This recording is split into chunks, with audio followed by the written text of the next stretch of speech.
मैंने सोचा तो था रैंक का, मेरा जब दिसंबर में ग्रुप 2 का फर्स्ट अटेम्प्ट था और वो मेरा जब क्लियर नहीं हो पाया, तो मैंने सोचा यही था कि जून में देने दोनों ग्रुप है और रैंक लानी ही है। बहुत शानदार। बट फिर एंड में आते आते थोड़ा जब इधर उधर पढ़ाई होने लगी तो लगा था नहीं आएगी, ये तक था कि शायद ग्रुप 1 क्लियर नहीं होगा।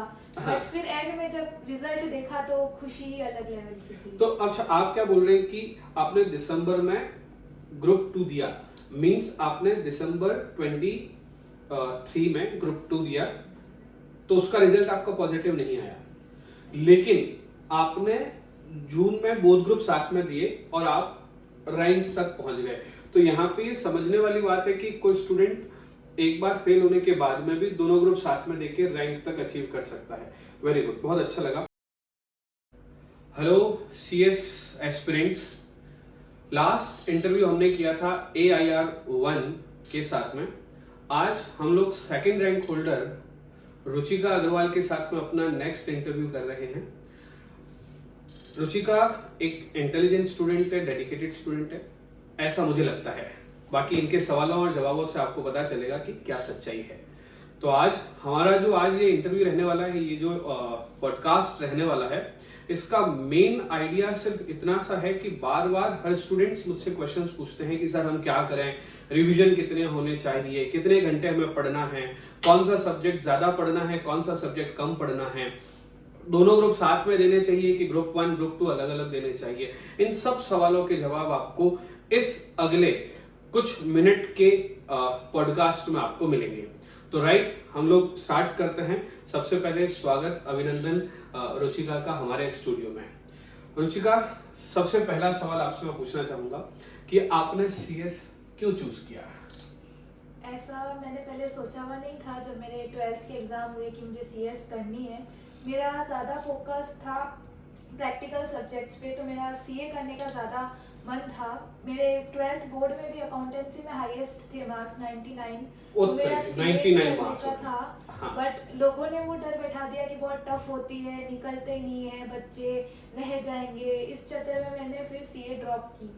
फिर मैं CA में कॉस्टिंग वगैरह मुझे समझ में नहीं आती, बच्ची CS। फिर वो मेरी एक फ्रेंड भी साथ में CS करने की सोच रही थी, तो उसके साथ मैंने भी फॉर्म भर दिया। अभी वो साथ में है? नहीं, उसने वो हाथों हाथ CA में शिफ्ट कर लिया और मैं CS में रह गई। तो अभी आप CS प्रोफेशनल तक पहुंच गए हैं।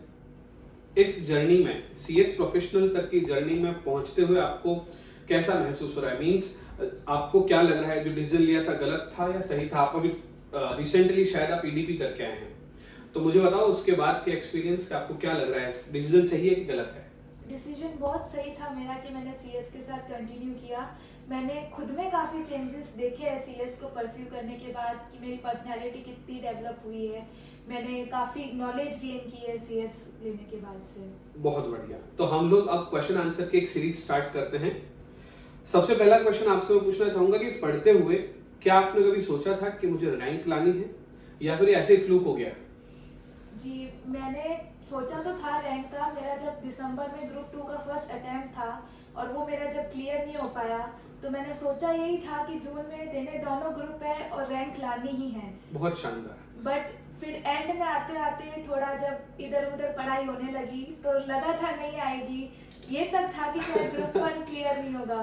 बट फिर एंड में जब रिजल्ट देखा तो खुशी ही अलग लेवल की थी। तो अच्छा, आप क्या बोल रहे हैं कि आपने दिसंबर में ग्रुप 2 दिया, मींस आपने दिसंबर 23 में ग्रुप 2 दिया, तो उसका रिजल्ट आपका पॉजिटिव नहीं आया, लेकिन आपने जून में बोथ ग्रुप साथ में दिए और आप रैंक तक पहुंच गए।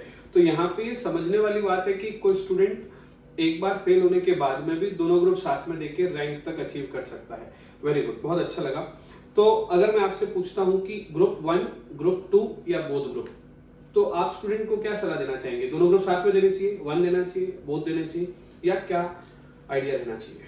वो अलग अलग स्टूडेंट की कैपेसिटी पे डिपेंड करता है। अगर आपके पास सफिशिएंट टाइम है और आप इतनी देर बैठ के पढ़ सकते हो कि आप दोनों ग्रुप साथ में करो, तो दोनों ग्रुप देने चाहिए एटलीस्ट, क्योंकि उसका आपको बेनिफिट मिल जाता है। मार्क्स में आपको सेट ऑफ बेनिफिट बेनिफिट बिल्कुल ठीक बात है कि 700 में से 350 नंबर का जो बेनिफिट है वो आपको तभी मिलता है जब आप बोथ ग्रुप साथ में देते हो। कोई एक सब्जेक्ट में अगर या कोई पर्टिकुलर ग्रुप में मार्क्स कम रह गए तो आप दोनों ग्रुप देकर उसको सेट ऑफ का बेनिफिट ले सकते हो, आप यही कहना चाह रहे हैं, राइट? चलिए बढ़िया। ओके, कितने रिवीजन किए थे? किसी किसी सब्जेक्ट में 3-4 रिवीजन भी लगे हैं, किसी में 2-3 में भी हो गया। उस तरह की 3-4 रिवीजन भी किए हैं किसी सब्जेक्ट में। वो कौन से सब्जेक्ट थे जिनमें ज्यादा रिवीजन किया आपने? कंपनी लॉ, जीआईजीएल, वो लॉ सब्जेक्ट्स में लगते ही हैं। तो ये इनका कहना है कि कंपनी लॉ और जीआईजीएल जैसे ऐसे सब्जेक्ट है जहां पे इन्होंने 3-4 बार रिवीजन किया। लेकिन दूसरी तरफ आप इनकी बातों पे पूरी तरह से ना आ जाए, इन्होंने पहले ये भी कहा है कि अकाउंट्स में इनके 99 मार्क्स हैं, तो उसमें आपको रिवीजन की जरूरत कम पड़ रही थी। तो इसका मतलब ये हो गया कि 3 रिवीजन अगर कोई बच्चा करता है तो वो पास हो सकता है। बहुत बढ़िया।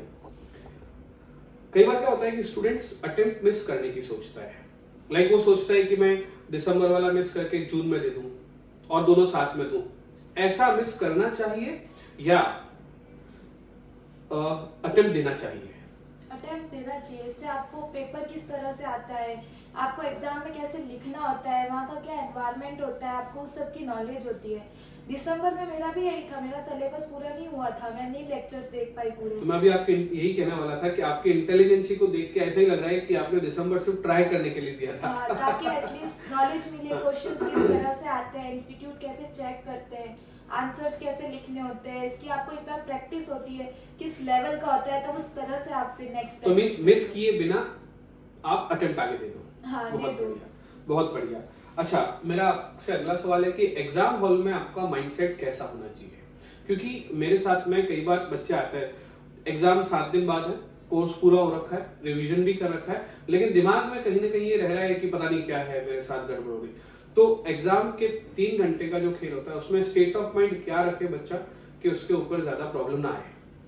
अपने माइंड में क्लियर रहना चाहिए कि मैंने जो पढ़ा है वो सफिशिएंट है। क्योंकि मैंने जब एग्जाम देने गई थी तो मैंने भी देखा था ग्रुप में काफी लोग कुछ ऐसी चीजें डिस्कस कर रहे थे जो मैंने सुनी तक नहीं थी। तो उसे घबराना नहीं चाहिए कि मैंने ये चीज पढ़ी नहीं, मैंने मिस कर दी। अपन को जितना आता है अपन को सिर्फ वो बेस्ट देने पे ध्यान देना चाहिए और अपने माइंड में कोई और थॉट नहीं आने देना चाहिए। अपन को ये रहना चाहिए अपन ने जो पढ़ा है वो अच्छे से डिलीवर कर सके एग्जाम में। बहुत बढ़िया। मतलब आपका कहना है कि पॉजिटिव माइंडसेट इज की टू सक्सेस। बहुत बढ़िया। यस, वैसे क्या एक कॉमन अप्रोच होती है कि स्टूडेंट लास्ट जो हमारा लास्ट मंथ होता है उसमें डिसोशलाइज हो जाता है। इस पे आपके क्या व्यू है? सोशलाइज रहना चाहिए, डिसोशलाइज होना चाहिए या फिर क्या?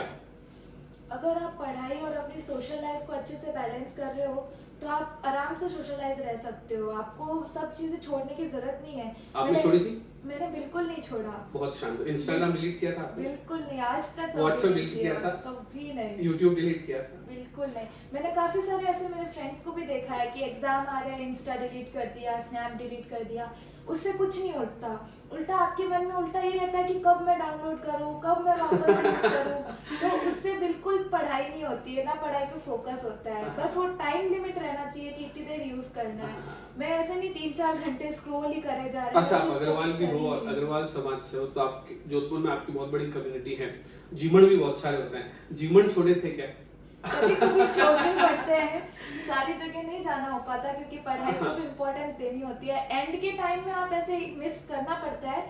जब जो ज्यादा इम्पोर्टेंट है सिर्फ वो अटेंड करो। बहुत बढ़िया। बाकी टाइम में आप पढ़ाई के साथ सब मैनेज कर सकते हो। ओके, तो what was the most tough और I can say toughest subject in CS executive? सबसे ज्यादा जीआईजीएल। जेआईजीएल क्योंकि उसकी लैंग्वेज बहुत टफ पड़ती है। वो सीखना, ग्रैब करना, फिर वापस एग्जाम में लिखना, वो सबसे ज्यादा डिफिकल्ट होता है। लैंग्वेज की मेजर प्रॉब्लम होती है स्टूडेंट्स को। इजीएस्ट सीएफएम और tax, corporate accounting, financial management and tax. अभी व्यूअर को ऐसा लगेगा कि मैंने आपको सिखा के बिठाया कि आप सीएफएम और टैक्स को इजी बोलना, जबकि ऐसा नहीं है। सीएफएम और टैक्स इनके लिए इजी सब्जेक्ट है। तो है फैमिली प्रेशर को कैसे डील करना होता है?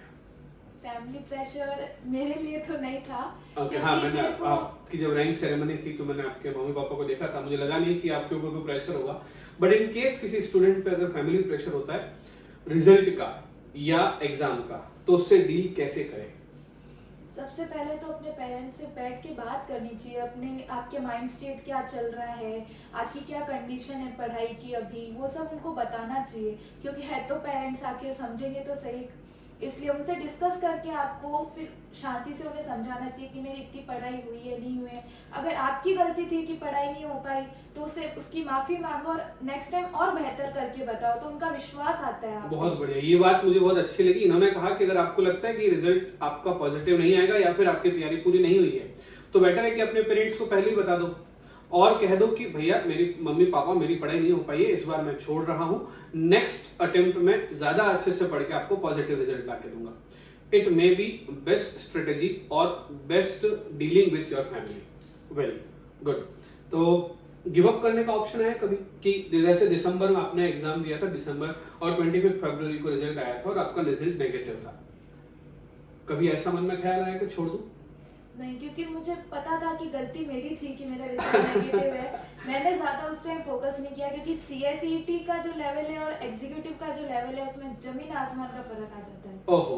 तो बच्चे वो रहता है इजी है, कर लेंगे, बट एग्जीक्यूटिव के सिलेबस देख के उनको पता चलता है कि किस लेवल का होता है वो। ओके। मैं इसी बात को ना थोड़ा सा अच्छे से डील करके बताता हूँ आपको कि CSET का रिजल्ट जब आता है तो एकदम इजी हो जाता है बच्चा। उनको लगता है यार रिजल्ट आ गया CSET का, बिल्कुल बिना पढ़े कम पढ़े पास हो गए। अब जब एग्जीक्यूटिव में हम लोग आते हैं तो CSET अगर इतना है तो CS एग्जीक्यूटिव इतना है, ये हमें समझना होगा। तो जैसा ही बता रहे हैं कि कहीं ना कहीं CSET में हमारे को ओवर कॉन्फिडेंस आ जाता है और एग्जीक्यूटिव में वो ओवर कॉन्फिडेंस काम नहीं आता है, तो आपको वैसा ही करना पड़ेगा। वेल, मैंने कहीं रोका तो नहीं बीच में आपको? ओके ठीक है। कितने अटेम्प्ट लगे आपको रैंक तक आने में? आपने जैसा बता दिया, गुड। प्रोफेशनल का अभी आगे आप प्रोफेशनल में आ चुके हो, अभी तक कैसी प्लानिंग चल रही है और प्रोफेशनल के लिए आपने क्या सोचा है? जैसे एक बार रैंक आ जाती है तो वो और उम्मीद होती है कि आगे भी आए, तो प्लानिंग उस हिसाब से है। अभी लेक्चर्स चल रहे हैं तो पूरा फोकस अभी लेक्चर्स को अच्छे से समझने में है, क्योंकि एग्जीक्यूटिव में भी मैंने लेक्चर्स पे पूरा फोकस रखा था कि रिवीजन हो जाएगा, बट एक बार लेक्चर्स को ढंग से देखा जाए, क्योंकि वो जल्दी में अगर सिर्फ खत्म करने में रहेंगे तो कॉन्सेप्ट ही क्लियर नहीं होंगे। तो लेक्चर्स अच्छे से समझने की ज़्यादा ज़रूरत पड़ती है। तो अभी लेक्चर्स चल रहे हैं, फिर थोड़े टाइम में रिवीजन स्टार्ट आपने कंप्लीट कर लिया? हाँ। तो रिवीजन स्टार्ट, और जो आपके नोट्स है वो आपके लेक्चर्स के साथ खत्म होने चाहिए ताकि बचे हुए में आप रिवीजन कर सको। यहाँ पर मैं इनकी बात को और थोड़ा सा अच्छे से रिफर्बिश करके बताऊंगा। इनका कहना है कि जब आप कोर्स कर रहे हैं, पढ़ाई कर रहे हैं, अगर आप एग्जीक्यूटिव लेवल और प्रोफेशनल लेवल में हैं तो आप कोर्स के साथ साथ अपना भी कोर्स कंप्लीट कर लो। जब भी आप पढ़ रहे हो, फेस टू फेस पढ़ रहे हो, ऑनलाइन पढ़ रहे हो, पढ़ते पढ़ते आप भी अपना कंप्लीट कर लो। जैसे ही आप अपना कंप्लीट कर लेंगे उसके बाद आपके पास एक सफिशिएंट टाइम होगा रिवीजन करने के लिए, या फिर साथ साथ आप सेकंड थर्ड रिवीजन कर पाओगे। आप यही कहना चाह रहे थे? क्योंकि फिर रिवीजन के टाइम में आप नोट्स बनाने बैठते हो तो वो नहीं हो पाते, रिवीजन टाइम पॉसिबल नहीं हो पाता। लास्ट मोमेंट पे पढ़ाई पर सिर्फ रिवीजन्स वगैरह होने चाहिए, नोट्स वगैरह नहीं।